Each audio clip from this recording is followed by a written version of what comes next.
OMG, and welcome back to another recap and review of HBO's The Last of Us on Infamous Virus.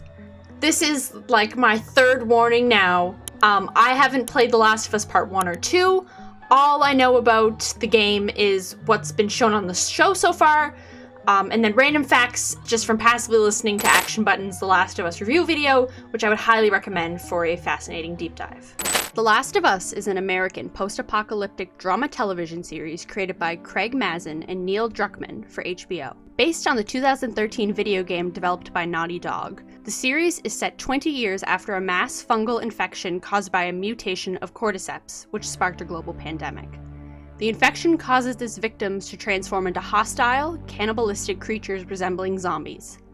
The series follows Joel, Pedro Pascal, a smuggler tasked with escorting the teenager Ellie, Bella Ramsey, across a post-apocalyptic United States.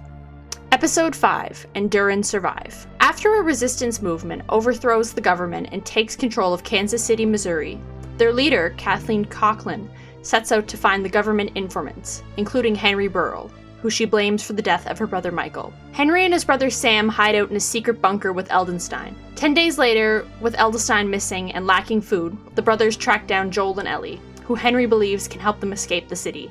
Kathleen's second-in-command, Perry, finds her at her old house.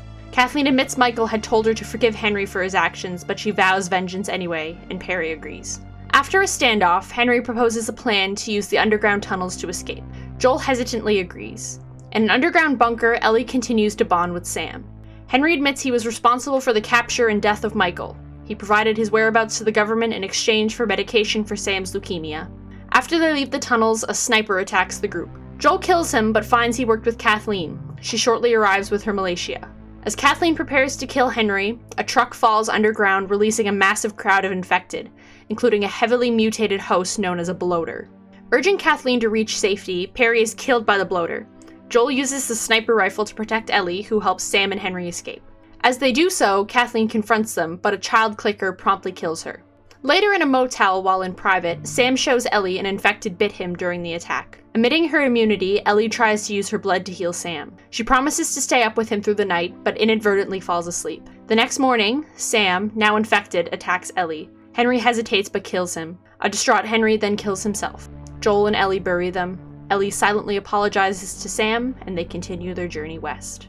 The opening of this episode was super, violent and graphic and really, really chilling. It truly just shows the horror in this world of, a government society being overthrown by the people in it. I really enjoyed getting a bit more backstory on Henry and Sam with this opening sequence of the episode. During the outbreak, did they change the formula for making crayons? Because those were quite vibrant on cardboard and brick walls. Another thing, I'm also pretty sure that acrylic or wall or latex paint isn't maybe the best thing to put on your face when your resources for water are probably limited, but I thought it was a really cute scene and a nice little character thing. I gotta give mad props to the production designers and art directors for this episode because it was stunning and very, very realistic.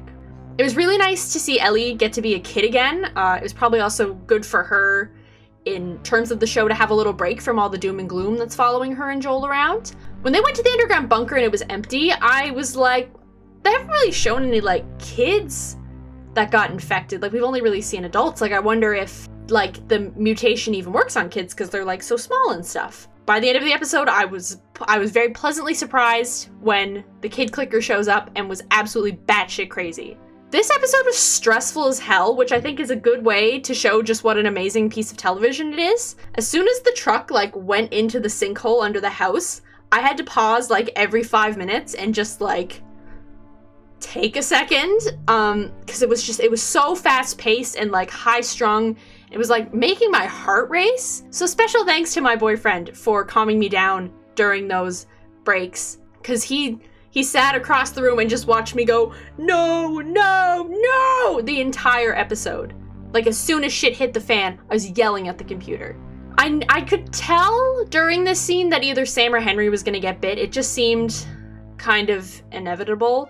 So the scene where Ellie and Sam, where Ellie tries to cure his bite with her blood, was just heartbroken because I knew enough that I don't think it would work that easily, and that just seems too much of a lazy writing thing, if she can just put her blood on a bite and it cures it.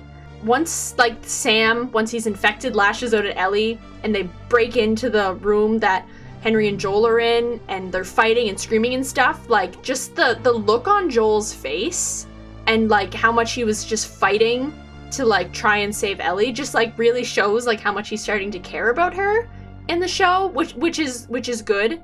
Henry and Sam's deaths were so sad. With Sam, there's really nothing else they can do because they don't have a cure yet, and it's just really sad how Henry didn't even realize in the moment that he shot his brother, and I really respected the director's choice to not have them show their dead bodies, and instead have Joel and Ellie silently bury them. I feel so bad for everyone in the show because it feels like as soon as they meet Joel and Ellie, they get killed instantly, and Joel and Ellie are out on their own again. Once again, just another amazing episode of the show. They really haven't missed yet with a single episode, and it makes me so excited for Sunday, or in this episode's case, Friday nights. If you haven't gotten a chance to watch it yet, I would highly recommend seeking it out. If you've gotten a chance to watch it, let me know what you think about it down in the comments. Make sure to hit subscribe, and thank you so much for watching. Stay groovy.